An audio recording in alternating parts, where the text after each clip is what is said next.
राधा वल्लभ श्री हरिवंश परम पूज्य महाराज जी, आपके चरणों में कोटि कोटि वंदन।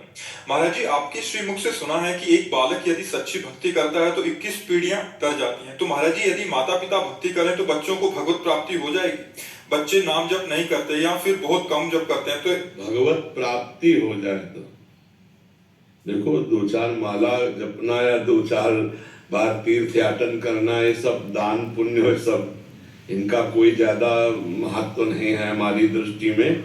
जो 21 पीढ़ियों वाली बात है वो भगवत साक्षात्कार करने पर है।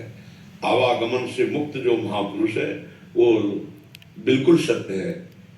जो 21 पीढ़ियों का वर्णन बिल्कुल सत्य है। भगवान की प्राप्ति उस वंश में किसी को भी हो जाए तो 21 पीढ़ियां तर जाएंगी, चाहे वो बालक को हो जाए या पिता को हो जाए, किसी को भी हो जाए, पर भगवत प्राप्ति हो जाए। ये 2-4 माला या तीर्थ याटन या महाराज नृग का नाम सुना है? क्या सुना है? तो दान कर बहुत करते थे, खूब स्वर्ण से सजा के, और ब्राह्मणों को पूरा मकान और ब्याह सब व्यवस्था करते। और एक गाय जो दान नहीं लेता था, ऐसे ब्राह्मण की गाय किसी तरह उनके गौशाला में पहुंच गई और वो किसी ब्राह्मण को दान कर दी। और वो दान लेकर जब जा रहे थे तो जो ब्राह्मण की गाय थी जिसकी गौशाला में चली गई, उसने कहा गाय तो मेरी है। तो उसने कहा ये गाय तो अभी महाराज नृग ने दी है। तो दोनों महाराज नृग के पास आए। जिसको दी थी उसने कहा महाराज नृग आपने हमें दी? बोले हाँ दिया। तो बोले जिसकी गाय थी उसने कहा मेरी गाय है।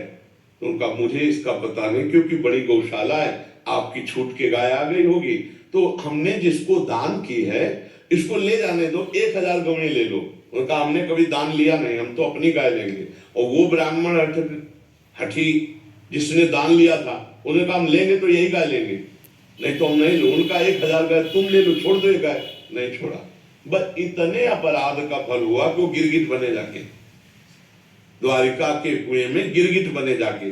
हमें लगता है कि दान पुण्य जितने सब हैं, भगवान को समर्पित करके भजन न किया जाएगा तो इनमें इतनी सामर्थ्य नहीं है कि हमारा काम बन जाए। ये तो कहो बहुत सारे ऐसे सत्कर्म हुए थे कि द्वारिका के कुएं में बने, तो भगवान श्री कृष्ण ने उनका उद्धार किया। तो हमें लगता है कि भगवान का नाम जप करते हुए जब हमारे को भगवत प्राप्ति हो जाए पक्का, फिर तो क्या है, फिर तो 21 पीढ़ियां तरना कोई बड़ी बात है। अरे वैसे भी देखो, सरकारी आदमी के परिवार को सुविधा देती हमारी भारत सरकार के लिए देती, तो वो तो अखिल सरकार है। ये सुविधा है, एक भगवत प्राप्त हो जाए तो 21 पीढ़ियां भगवत प्राप्त हो जाएंगी, कल्याण उनका हो जाएगा। ये तो पक्का है। तो करो डट के भजन इतना कि भगवान का साक्षात्कार हो जाए। पर ये बहुत कठिन है, खिलवाड़ नहीं है। सब भोगों का विस्मरण करके जब निरंतर भगवत स्मृति में देखो, आप लोग सब बैठे हो, कितनी देर भगवान में टिकते हो? मिनट टिकना कठिन हो जाएगा। देखो ना, भगवान में टिकना, वो फौरन विषय में भाग जाएगा मन, फौरन संसार के वो मन भगवान में आसक्त हो जाए। आसक्त हो गया, मनो पंग हो गया भगवान की रूप माधुरी में, लीला माधुरी में, चिंतन में। अब ऐसे महाभागवत से तुम 21 पीढ़ी की बात करो, भगवान कह रहे मम भक्ति युक्तो भुवनम पुनातु। यदि मेरा ऐसा महाभागवत प्रेमी भक्त संकल्प कर ले तो पूरे भुवन का भुवन, लोक का लोक भगवत प्राप्त हो जाए। लोक मम भक्ति युक्तो भुवनम पुनातु। देवर्षि नारद जी ने कहा सातरति सातरति सा लोकांतार्यति, वो स्वयं तर जाता है, स्वयं तर जाता है, वो लोगों को तार देता है। पर कठिन है भगवत प्राप्ति, भगवत प्राप्ति कठिन। निरंतर भजन करना, भोगों का त्याग करके अन्य कोई स्मरण न रहना, केवल भगवान का स्मरण रहना, ये बहुत वर्षों के अभ्यास से भगवान की कृपा से होता है। नहीं देख लो, 1 मिनट भगवान में नहीं टिक सकते, कितना कठिन है। सबसे बड़ा विश्व का कठिन काम है भजन। लोग कहते हैं माला घुमाने में क्या है, आओ बैठो, हम जैसे कह रहे वैसे माला घुमा के दिखाओ। सामने राधा नाम लिखो अपने दिमाग में, और आंख से उसी को देखते रहो, और कान से उसी को सुनो, और अंदर से वही बोलो। और हर एक मन का उतने सकले जितना राधा बोला।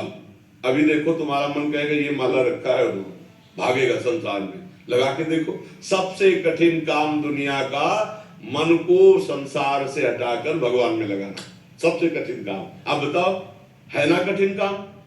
सबसे कठिन काम है मन को भोगों से हटाकर भगवान में लगाना। भोगों में लगा 3 घंटे फिल्म चला लो, बिल्कुल आनंद से बैठे रहोगे, कोई परेशानी नहीं रहेगी। और 3 घंटे कमरा बंद करके माला लो, देख लो कितनी बार आपको खड़ा कर देगा, कितनी बार खिड़की से झकवाएगा, कितनी बार क्या क्या सोचवाएगा, आप देखो ना। तो ये मन को भगवान में लगाना सबसे, और भगवत प्राप्ति तो फिर गुरु कृपा, इष्ट कृपा, निरंतर भजन, फिर इससे हो जाता है।